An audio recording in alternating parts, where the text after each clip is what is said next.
Hey guys, mabuhay maligayang pagbabalik sa aking YouTube channel. Walang halong padilulo ito or whatever. Just to show lang to all of you sa mga Katden fans kung nasaan ang kanilang mga idol ngayon. Of course, kung nasaan ang Katden, of course, nauna na nga nagpakita si Alden Richards. Naglabasan na yan kanina pa. Paalis nga siya or umalis na nga siya. Alam naman natin kung saan siya magbabakasyon. And a few at yun na nga, may mga paandar lang kasi kanina na like yung nag-post na yun, sinasabi niya, secret na lang kung sino ang kasama. But anyways, ayan, of course, nakita naman natin sa Facebook page si Attorney Georgie Alonso kung nag-attend ng birthday party ni Mami Min Bernardo. At yan ang mga pictures, mga latest picture yan ni Catherine Bernardo ngayon. Bonggang-bongga ni Attorney Georgie Alonso. By the way, si Attorney Georgie Alonso ang producer ng pelikulang Uninvited, syempre, di ba?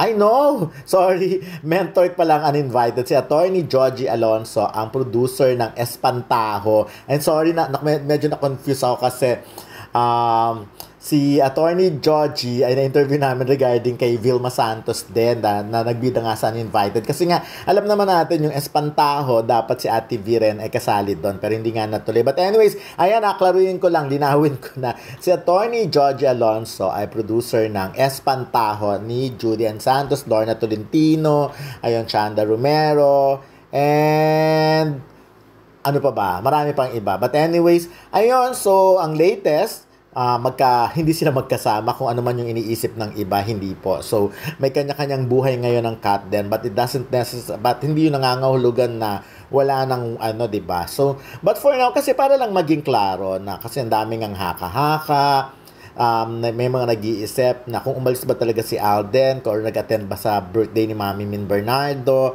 or whatever, yung mga ganyang-ganyang paanda. Ako, I don't blame yung mga fans kung ano man yung gusto nilang isipin because naiintindihan ko yung point nila na gusto nilang ganito sana yung mangyari. Pero kasi yung iba lang kasi, di ba, alam nyo yung parang mas yung iniisip nila, gusto nila, yun na yung mangyayari. Which is hindi naman tama. So, mas maganda naman yung ganyan. So, ngayon nga, nagugulat lang ako, ba't parang biglang-bigla kung a few months ago, tandem ang mga lahat ng fans, diba? Fans si Catherine Bernardo, fans si Alden Richards, talagang nagsanib pwersa sila just to make sure na ang Hello Love Again ay kumita. But this time, nagugulat ako at nalulungkot ako na nakikita ko yung medyo pag-aaway nila sa Twitter or sa X, no? Which is hindi maganda. So, I don't know kung bakit. But anyways, I'm sure naman magkakaliwanagan din yan. Siguro nga, ako nabasa ko yung post na sinasabi, mas maganda yung magkausap sila yung harap-harapan kaysa yung parang sa social media nagsasagutan. Kasi syempre, iba kasi ang pag binabasa mo lang yung mga messages parang medyo depende sa interpretation mo. Unlike kung magka face-to-face kayo, masasabi mo lahat. But anyways, nakikita nyo naman kung gaano pa rin kaganda, kabongga ang bahay na mga Bernardo, diba? At syempre, why not? Just cause si Catherine Bernardo ang nakatira dyan, kaya dapat lang na super bongga yan. But anyways, ayun na nga, nakakatuwa lang yung message ni Attorney Georgie Alonso na sinabi niya ngayong birthday wish niya for Mami Min, alam niyo na yon. Kumbaga sila. Ano kaya yung birthday wish na yon? Pero nagkataon lang ba or talagang halos parehas sila ng no? Medyo slight yung color ng combination, yung outfit nila. Halos pumapareho, 'di ba? Naka-blue, naka-maong, nakita niyo si Katrina ng outfit. And then yung si Alden kanina, nakita niyo rin parang naka-jacket ng blue.